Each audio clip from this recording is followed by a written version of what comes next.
Have you ever had that one moment when you know that if you do something, it will change the rest of your life? I don't mean saying yes when somebody asks you to marry them, but maybe I do mean that as well. Have you ever had one of those moments when you know that what you are going to do next will change the rest of your life? Have you ever been in that position? If you have, then you will understand what happened to me. I had a friend, well, not really a friend, just a girl I used to talk to in the Students' Union bar, and she was on holiday once in southern Spain. She was about 18 at the time, working in Spain during her gap year after school, and before coming up to university. She was on a bus in Granada, waiting for it to leave, and this guy tapped on her window. She said that he was the most beautiful man she'd ever seen, a traveler, one of a band of musicians.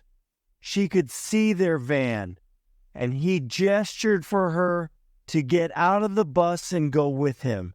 And she wanted to, but she didn't. And she said that she'd never forget that moment. And I know that she's right. She won't. You see, you don't get that many moments in a life. I know, because my life has changed completely.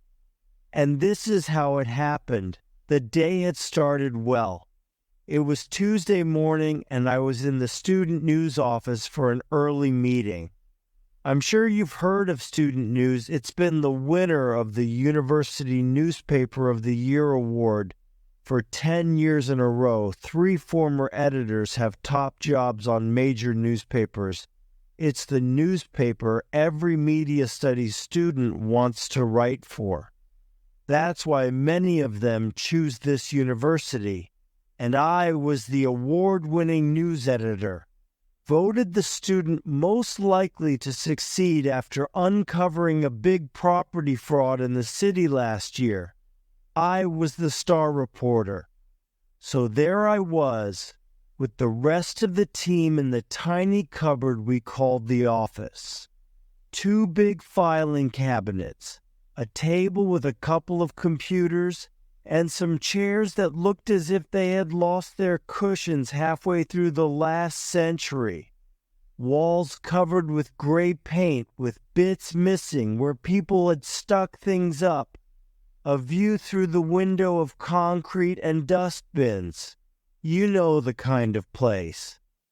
But none of that mattered to us. We weren't there to admire the view, but to show how clever we were. I'd already had a few articles in the Independent and the Sunday Times, and everyone knew that I'd been promised a job as soon as I finished my degree later that year. This had made the editor really furious. Angela. That was our editor's name, a real reporter. A bit like those tough American reporters I used to watch in old movies. I'd never liked her much, but I did respect her. She was a good editor. She had a nose for a story, as we say. She could always smell a good story. She had a feeling for things that excited people. You could see that she would become a good journalist. And that is what she wanted after university. She was desperate to get a job in one of the tabloids. Let me explain. There are 2 kinds of newspapers.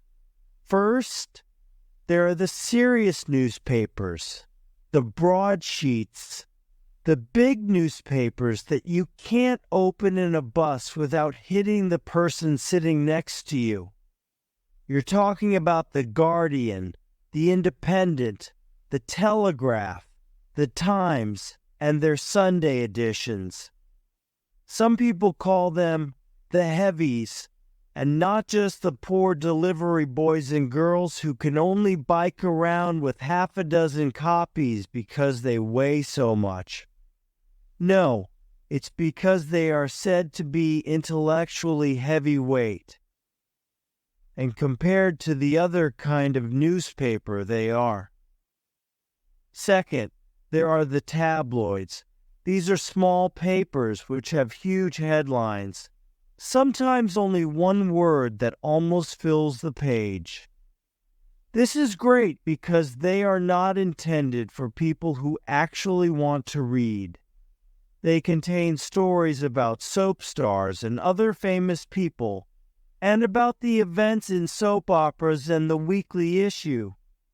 This is what they think is news. They take a story and decide what the issue is, and then demand that the government do something about it immediately. It is quite possible that they demanded the opposite a few months ago, but they assume that their readers don't remember such things, and they are usually right. When it rains, the tabloids scream, "Stop this flooding," and when it doesn't rain, they scream, "Where's the water?" They love crime because then they can have full-page headlines that shout, "Wanted," or show some face and scream, "Is this the face of the most evil man in Britain?" I've always hated the tabloids and the way they react to the news. They are like 2-year-olds who scream when they are hungry or lose a toy. I've never thought that their attitude to world affairs was grown up. Today I feel differently.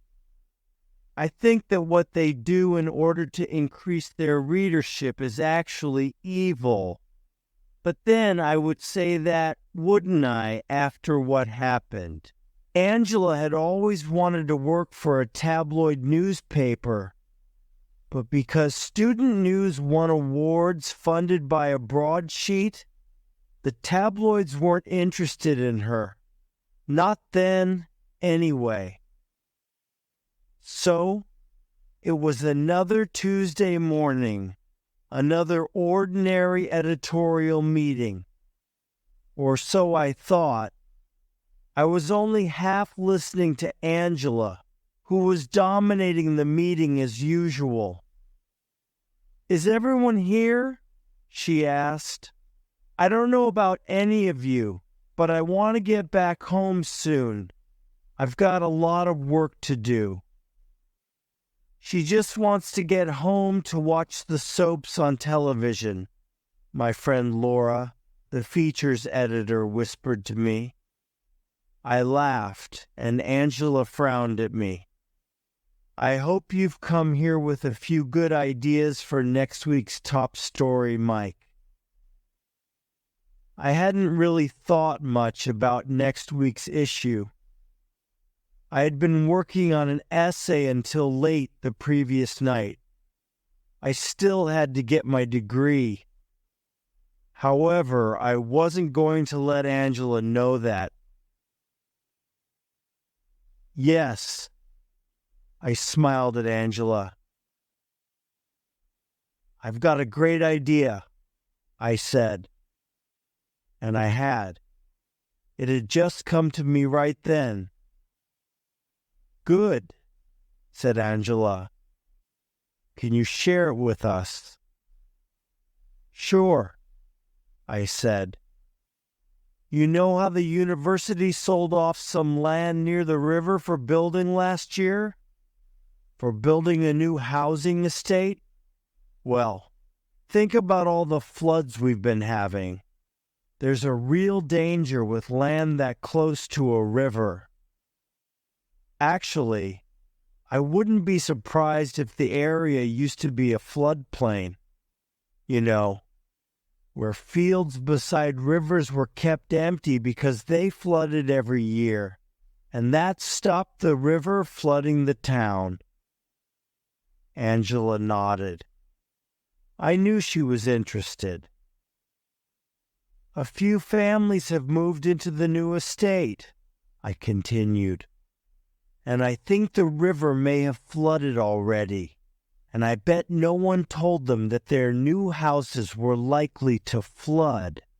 I bet no one told them that the houses were on an old floodplain. I like it, said Angela immediately.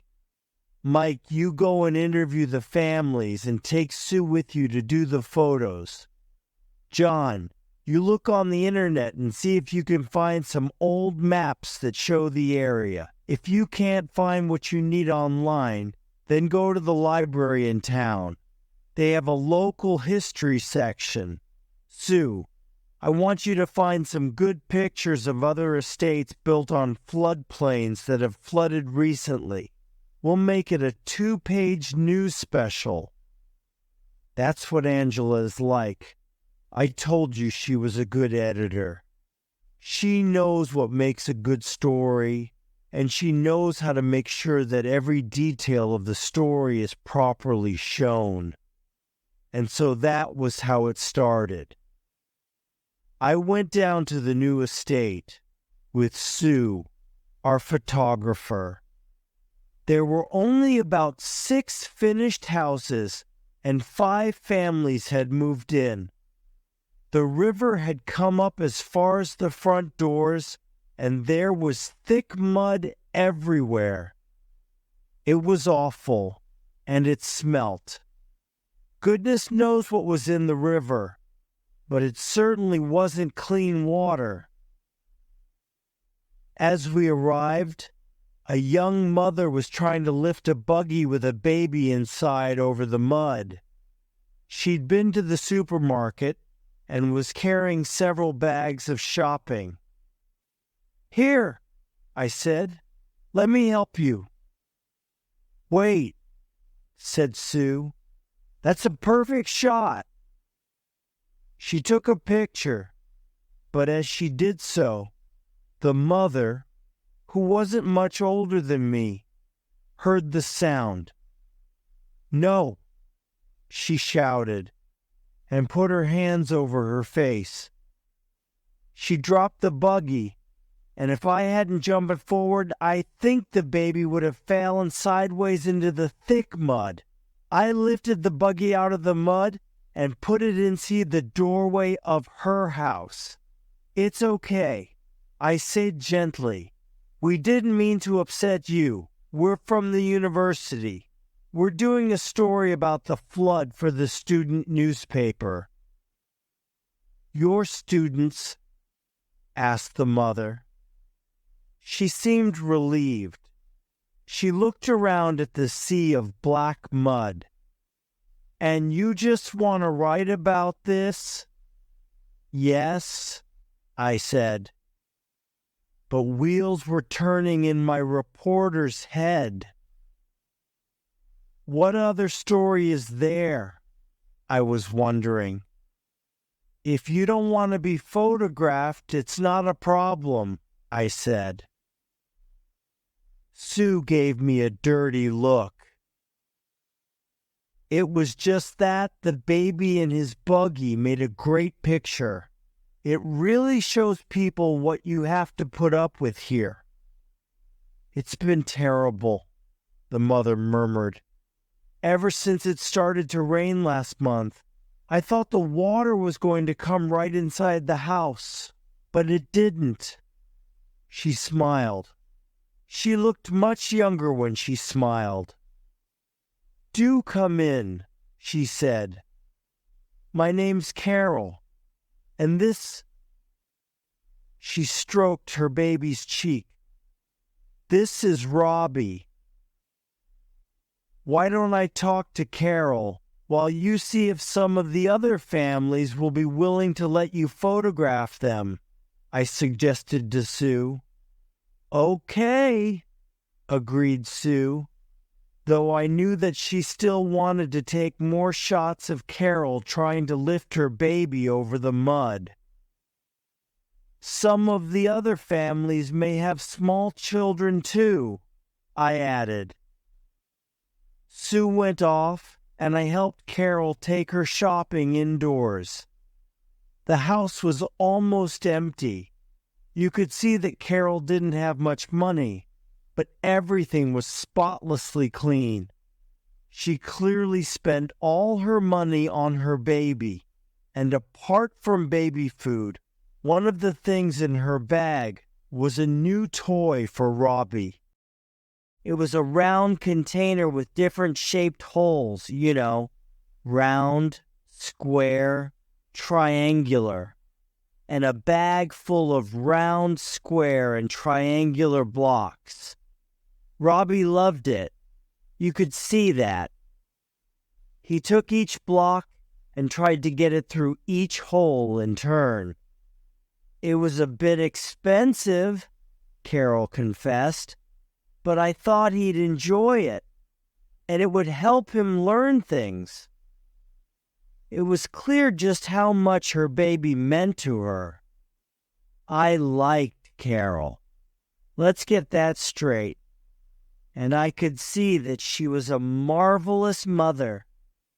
So I could have just asked her a few questions about the flooding and walked away. But I didn't. There had been something about the way she'd reacted to Sue that bothered me. She didn't want any pictures, and she didn't like journalists.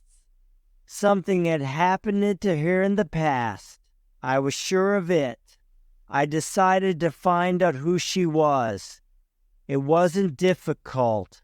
The building company had a record of all the people who had rented the houses, and Angela had already emailed it to me. Number 4. The house we had visited had been rented by Carol Peterson. The name Carol Peterson didn't mean anything to me, and I couldn't find anything on the internet. But then I typed Carol Peters and hit the search button too soon. It was just a mistake, but it told me who Carol really was. She was Carol Peters. There was loads of stuff about her.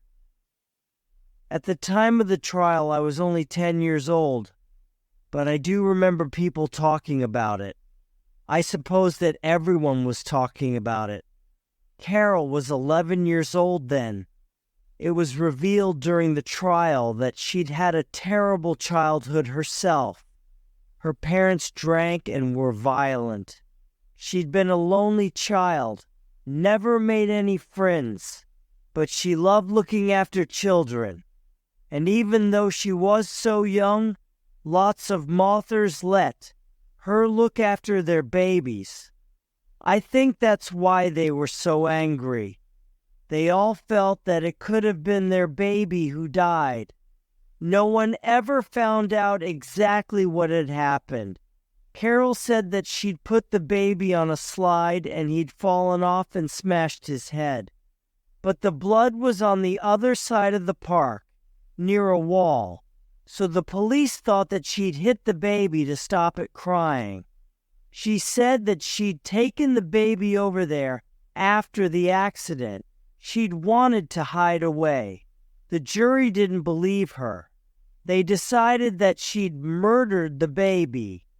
She was sent to a prison for young people and stayed there until she was 16. After that, no one knew what had happened to her. I was reading one final report when Angela came into the office. The article had been written by a tabloid reporter who had waited for her to leave the prison, but missed her, and then wrote that Carol was a monster who should stay in prison for the rest of her life. Angela read the article over my shoulder before I noticed she was there.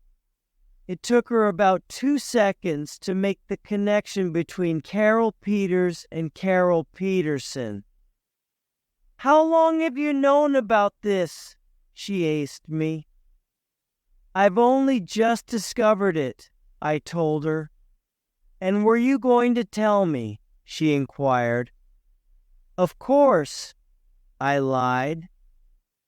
I knew what was going to happen next. Angela would ring up one of her new contacts at one of the tabloid newspapers, and that is exactly what she did. The tabloid press had a great time. "We find child killer's secret home," they screamed. Is this child safe? They asked about Robbie. The law in Britain protects children, so they weren't allowed to mention his name or take pictures of him. They took pictures of a teddy bear in the garden instead. It wasn't even Robbie's teddy bear. One of the tabloid reporters had put it there, near the front door. It made a great picture. A sad, lonely bear in the mud. That's how they do it. Soon local people arrived and demanded that this evil child killer be taken away. They didn't want her near their children. The next day, the police and social services arrived and took Robbie away. For his safety, they said. Carol hadn't told anyone that she'd got a son. She'd managed to hide away from the police and social services. She'd got a new identity and had started a new life on her own. And, until I arrived, she'd been doing very well. She left a few days later, and so I never saw her again. I resigned from the student news.